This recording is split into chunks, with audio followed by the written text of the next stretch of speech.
ਸਾਧ ਸੰਗਤ ਜੀ, ਇੱਕ ਪਿੰਡ ਵਿੱਚ ਇੱਕ ਪੰਡਤ ਰਿਹਾ ਕਰਦਾ ਸੀ।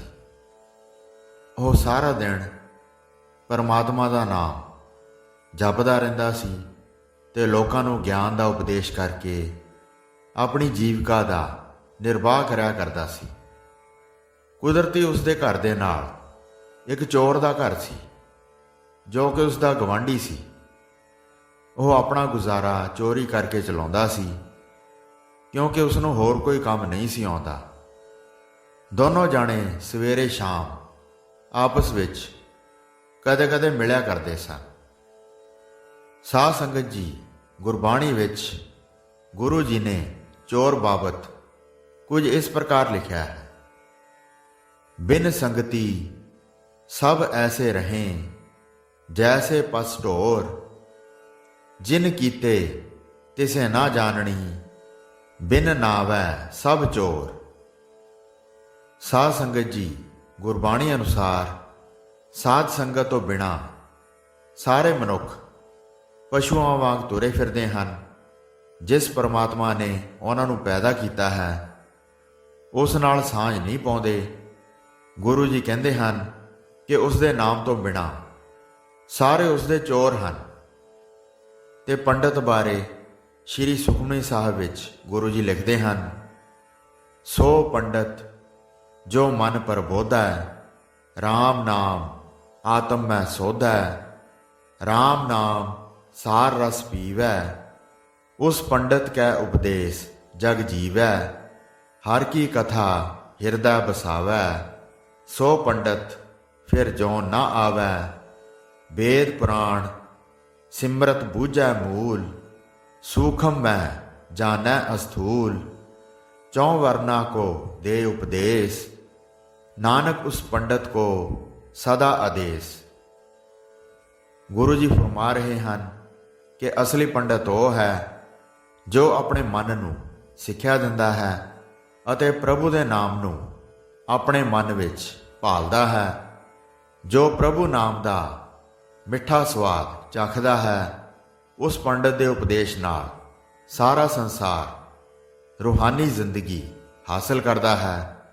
ਜੋ ਅਕਾਲ ਪੁਰਖ ਦੀ ਸਿਫਤ ਸਲਾਹ ਦੀਆਂ ਗੱਲਾਂ ਆਪਣੇ ਹਿਰਦੇ ਵਿੱਚ ਵਸਾਉਂਦਾ ਹੈ, ਉਹ ਪੰਡਤ ਮੁੜ ਕੇ ਜਨਮ ਮਰਨ ਵਿੱਚ ਨਹੀਂ ਆਉਂਦਾ।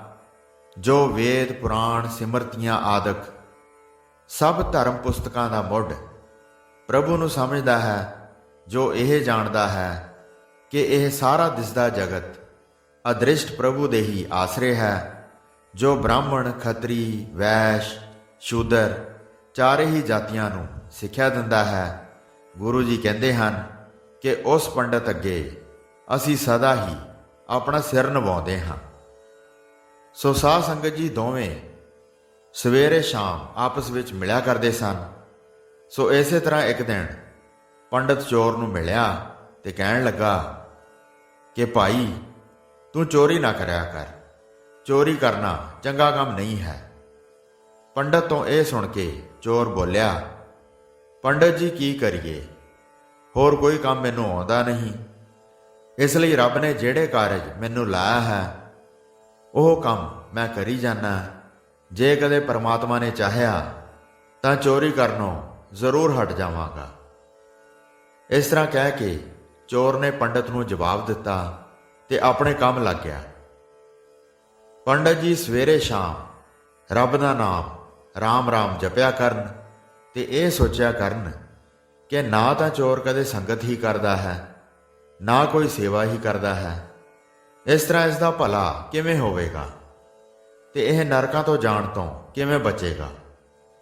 ਇਹੀ ਸੋਚ ਕੇ ਪੰਡਤ ਜੀ ਦਾ ਧਿਆਨ ਚੋਰ ਵੱਲ ਹੀ ਰਿਹਾ ਕਰੇ, ਕਿਉਂਕਿ ਉਹ ਉਸ ਦਾ ਗਵਾਂਢੀ ਸੀ। ਜਦੋਂ 2-4 ਦਿਨ ਲੰਘਦੇ ਤਾਂ ਜਦੋਂ ਫੇਰ ਕਦੇ ਪੰਡਤ ਜੀ ਚੋਰ ਨੂੰ ਮਿਲਿਆ ਕਰਨ ਤਾਂ ਫੇਰ ਉਸ ਨੂੰ ਸਮਝਾਉਣ ਬੈਠ ਜਾਂਦੇ ਕਿ ਭਾਈ, ਚੋਰੀ ਕਰਨਾ ਚੰਗਾ ਕੰਮ ਨਹੀਂ ਹੈ। ਜੇ ਤੂੰ ਰਾਮ ਨਾਮ ਨਹੀਂ ਜਪੇਂਗਾ ਤਾਂ ਤੂੰ ਨਰਕਾਂ ਵਿੱਚ ਜਾਏਂਗਾ ਤੇ ਤੇਰਾ ਭਲਾ ਨਹੀਂ ਹੋਵੇਗਾ। ਪੰਡਤ ਜੀ ਦੀ ਇਹ ਗੱਲ ਸੁਣ ਕੇ ਚੋਰ ਫੇਰ ਕਹਿ ਦਿਆ ਕਰੇ ਕਿ ਕੀ ਕਰੀਏ ਪੰਡਤ ਜੀ, ਜਿਸ ਤਰ੍ਹਾਂ ਰੱਬ ਨੂੰ ਮਨਜ਼ੂਰ ਹੈ ਉਸ ਤਰ੍ਹਾਂ ਹੀ ਕਰੀ ਜਾ ਰਹੇ ਹਾਂ। ਇਹ ਤਾਂ ਸਾਡਾ ਪੇਸ਼ਾ ਹੈ, ਹੋਰ ਕੋਈ ਕੰਮ ਸਾਨੂੰ ਆਉਂਦਾ ਨਹੀਂ। ਜਦੋਂ ਰੱਬ ਕਿਰਪਾ ਕਰੇਗਾ ਉਦੋਂ ਆਪੇ ਹੀ ਛੁਡਵਾ ਲਵੇਗਾ। ਇਸ ਤਰ੍ਹਾਂ ਪੰਡਤ ਜੀ ਚੋਰ ਨੂੰ ਕਈ ਸਾਲ ਸਮਝਾਉਂਦੇ ਰਹੇ ਤੇ ਲੋਕਾਂ ਨੂੰ ਵੀ ਉਸ ਦੇ ਬਾਰੇ ਦੱਸਦੇ ਰਹੇ ਕਿ ਸਾਡਾ ਗੁਆਂਢੀ ਚੋਰੀ ਕਰਦਾ ਹੈ, ਇਹ ਚੰਗਾ ਕੰਮ ਨਹੀਂ, ਇਹ ਨਰਕਾਂ 'ਚ ਜਾਏਗਾ। ਅੰਤ ਥੱਕ ਹਾਰ ਕੇ ਪੰਡਤ ਜੀ ਨੇ ਆਪਣੇ ਮਨ ਵਿੱਚ ਵਿਚਾਰਿਆ ਕਿ ਚਲੋ ਆਪਣਾ ਕੰਮ ਸੀ ਉਸ ਨੂੰ ਸਮਝਾਉਣਾ, ਜੇ ਉਹ ਨਹੀਂ ਮੰਨਦਾ ਤਾਂ ਆਪਾਂ ਨੂੰ ਕੀ, ਆਪਾਂ ਤਾਂ ਹਰ ਰੋਜ਼ ਰਾਮ ਦਾ ਨਾਮ ਜਪ ਹੀ ਰਹੇ ਹਾਂ, ਆਪਾਂ ਤਾਂ ਸਵਰਗਾਂ ਨੂੰ ਹੀ ਜਾਵਾਂਗੇ। ਜੇ ਚੋਰ ਚੋਰੀ ਛੱਡ ਕੇ ਰਾਮ ਦਾ ਨਾਮ ਨਹੀਂ ਜਪੇਗਾ ਤਾਂ ਆਪੇ ਹੀ ਨਰਕਾਂ ਨੂੰ ਜਾਏਗਾ। ਸਾਧ ਸੰਗਤ ਜੀ, ਹਰੇਕ ਪ੍ਰਾਣੀ ਨੇ ਇਸ ਦੁਨੀਆ ਤੋਂ ਕੂਚ ਤਾਂ ਇੱਕ ਨਾ ਇੱਕ ਦਿਨ ਕਰਨਾ ਹੀ ਹੈ। ਕੁਦਰਤੀ ਇੱਕ ਦਿਨ ਮੌਤ ਨੇ ਦੋਵਾਂ ਨੂੰ ਇਕੱਠਿਆਂ ਨੂੰ ਘੇਰ ਲਿਆ ਤੇ ਦੋਵੇਂ ਪੰਡਤ ਤੇ ਚੋਰ ਜਮਦੂਤਾਂ ਦੇ ਵੱਸ ਪੈ ਕੇ ਧਰਮਰਾਜ ਦੀ ਕਚਹਿਰੀ ਵਿੱਚ ਹਾਜ਼ਰ ਹੋ ਗਏ। ਜਦੋਂ ਧਰਮਰਾਜ ਨੇ ਦੋਨਾਂ ਦੀਆਂ ਫਾਈਲਾਂ ਖੋਲ੍ਹੀਆਂ ਤੇ ਉਹਨਾਂ ਨੂੰ ਪੜ੍ਹ ਕੇ ਹਿਸਾਬ ਕਿਤਾਬ ਲਾਉਣ ਲੱਗਾ ਤਾਂ ਧਰਮਰਾਜ ਨੇ ਇਹ ਫੈਸਲਾ ਕੀਤਾ ਕਿ ਚੋਰ ਨੂੰ ਸਵਰਗਾਂ ਵਿੱਚ ਭੇਜਿਆ ਜਾਵੇ ਤੇ ਪੰਡਤ ਜੀ ਨੂੰ ਨਰਕਾਂ ਵਿੱਚ ਭੇਜਿਆ ਜਾਵੇ। ਜਦੋਂ ਧਰਮਰਾਜ ਦਾ ਇਹ ਫਰਮਾਨ ਪੰਡਤ ਜੀ ਨੇ ਸੁਣਿਆ ਤਾਂ ਪੰਡਤ ਜੀ ਨੇ ਰੌਲਾ ਪਾ ਦਿੱਤਾ ਕਿ ਧਰਮਰਾਜ ਜੀ, ਤੁਹਾਨੂੰ ਗਲਤਫਹਿਮੀ ਹੋਈ ਹੈ, ਕਿਉਂਕਿ ਮੈਂ ਤਾਂ ਸਾਰੀ ਉਮਰ ਰਾਮ ਦਾ ਨਾਮ ਹੀ ਲੈਂਦਾ ਰਿਹਾ ਹਾਂ, ਫਿਰ ਵੀ ਤੁਸੀਂ ਮੈਨੂੰ ਨਰਕਾਂ ਵਿੱਚ ਭੇਜ ਰਹੇ ਹੋ, ਜਦ ਕਿ ਆਹ ਚੋਰ ਜੋ ਮੇਰਾ ਗਵਾਂਢੀ ਹੈ ਇਹ ਸਾਰੀ ਉਮਰ ਚੋਰੀ ਹੀ ਕਰਦਾ ਰਿਹਾ ਹੈ ਤੇ ਇਸਨੇ ਕਦੇ ਵੀ ਕੋਈ ਭਲਾ ਕੰਮ ਨਹੀਂ ਕੀਤਾ ਤੇ ਕਦੇ ਵੀ ਰਾਮ ਦਾ ਨਾਮ ਨਹੀਂ ਜਪਿਆ। ਇਸ ਨੂੰ ਤੁਸੀਂ ਸਵਰਗਾਂ ਵਿੱਚ ਭੇਜ ਰਹੇ ਹੋ, ਇਸ ਦਾ ਕੀ ਕਾਰਨ ਹੈ? ਜ਼ਰਾ ਆਪਣੀਆਂ ਫਾਈਲਾਂ ਨੂੰ ਚੰਗੀ ਤਰ੍ਹਾਂ ਨਾਲ ਵਿਚਾਰੋ ਤੇ ਸਹੀ ਨਿਰਣਾ ਕਰੋ। ਜਦੋਂ ਪੰਡਤ ਜੀ ਤੋਂ ਧਰਮਰਾਜ ਨੇ ਇਹ ਗੱਲ ਸੁਣੀ ਤਾਂ ਧਰਮਰਾਜ ਜੀ ਕਹਿਣ ਲੱਗੇ, ਪੰਡਤ ਜੀ, ਮੈਂ ਚੰਗੀ ਤਰ੍ਹਾਂ ਤੁਹਾਡੀ ਫਾਈਲ ਵਾਚ ਕੇ ਦੱਸ ਰਿਹਾ ਹਾਂ। ਤੁਹਾਡੇ ਨਰਕਾਂ ਵਿੱਚ ਜਾਣ ਦਾ ਕਾਰਨ ਵੀ ਸੁਣ ਲਓ। ਉਹ ਇਹ ਹੈ ਕਿ ਤੁਸੀਂ ਸਾਰੀ ਜ਼ਿੰਦਗੀ ਆਪਣੇ ਚੋਰ ਗਵਾਂਢੀ ਨੂੰ ਸਮਝਾਉਂਦੇ ਰਹੇ ਕਿ ਤੂੰ ਚੋਰੀ ਨਾ ਕਰਿਆ ਕਰ ਤੇ ਲੋਕਾਂ ਨੂੰ ਵੀ ਉਸ ਦੀਆਂ ਕਰਤੂਤਾਂ ਦੱਸਦੇ ਰਹੇ ਕਿ ਇਹ ਬਹੁਤ ਮਾੜਾ ਬੰਦਾ ਹੈ ਤੇ ਚੋਰੀ ਕਰਦਾ ਹੈ। ਉਸ ਦਾ ਨੁਕਸਾਨ ਇਹ ਹੋ ਗਿਆ ਕਿ ਜੋ ਤੁਹਾਡੀ ਰਾਮ ਨਾਮ ਜਪਣ ਦੀ ਕਮਾਈ ਸੀ ਉਹ ਚੋਰ ਦੇ ਖਾਤੇ ਵਿੱਚ ਜਮ੍ਹਾਂ ਹੋ ਗਈ ਤੇ ਚੋਰ ਦੀ ਨਿੰਦਿਆ ਚੁਗਲੀ ਕਾਰਨ ਤੁਸੀਂ ਉਸ ਦੀ ਸਾਰੀ ਗੰਦਗੀ ਆਪਣੇ ਜਿੰਮੇ ਲੈ ਲਈ ਤੇ ਉਸ ਦੀ ਮੈਲ ਤੁਸੀਂ ਉਸ ਦੀ ਨਿੰਦਿਆ ਕਰਕੇ ਧੋ ਦਿੱਤੀ। ਸਾਧ ਸੰਗਤ ਜੀ, ਜਿਸ ਤਰ੍ਹਾਂ ਕਿ ਕਬੀਰ ਸਾਹਿਬ ਆਪਣੇ ਸ਼ਬਦ ਵਿੱਚ ਫਰਮਾ ਰਹੇ ਹਨ, ਨਿੰਦੋ ਨਿੰਦੋ ਮੋਕੋ ਲੋਗ ਨਿੰਦੋ, ਨਿੰਦਾ ਜਨ ਕੋ ਖਰੀ ਪਿਆਰੀ, ਨਿੰਦਾ ਬਾਪ ਨਿੰਦਾ ਮਹਤਾਰੀ, ਨਿੰਦਾ ਹੋਏ ਤਾਂ ਬੈਕੁੰਠ ਜਾਈਐ, ਨਾਮ ਪਦਾਰਥ ਮਨੈ ਬਸਾਈਐ, ਹਿਰਦੈ ਸੁਧ ਜੋ ਨਿੰਦਾ ਹੋਏ, ਹਮਰੇ ਕਪਰੇ ਨਿੰਦਕ ਧੋਏ, ਨਿੰਦਾ ਕਰੈ ਸੋ ਹਮਰਾ ਮੀਤ, ਨਿੰਦਕ ਮਾਹੇ ਹਮਾਰਾ ਚੀਤ, ਨਿੰਦਕ ਸੋ ਜੋ ਨਿੰਦਾ ਹੋ ਰੈ, ਹਮਰਾ ਜੀਵਨ ਨਿੰਦਕ ਲੋਰੈ, ਨਿੰਦਾ ਹਮਰੀ प्रेम प्यार, निंदा हमरा करੈ उधार, जन कबीर को निंदा सार, निंदक डूबा हम उतरे पार।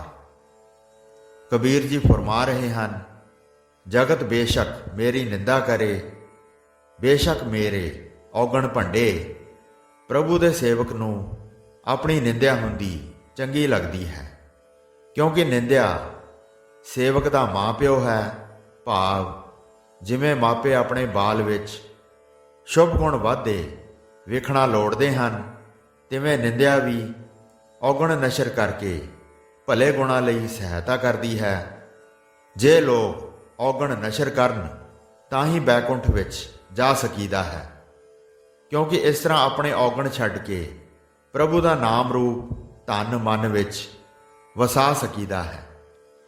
जे हिरदा शुद्ध हुंदियां साडी निंदिया होवे, भाव जे शुद्ध भावन नाल असीं अपने औगण नशर हुंदे सुणीए तां निंदक साडे मन नूं पवित्र करन विच सहायता करदा है।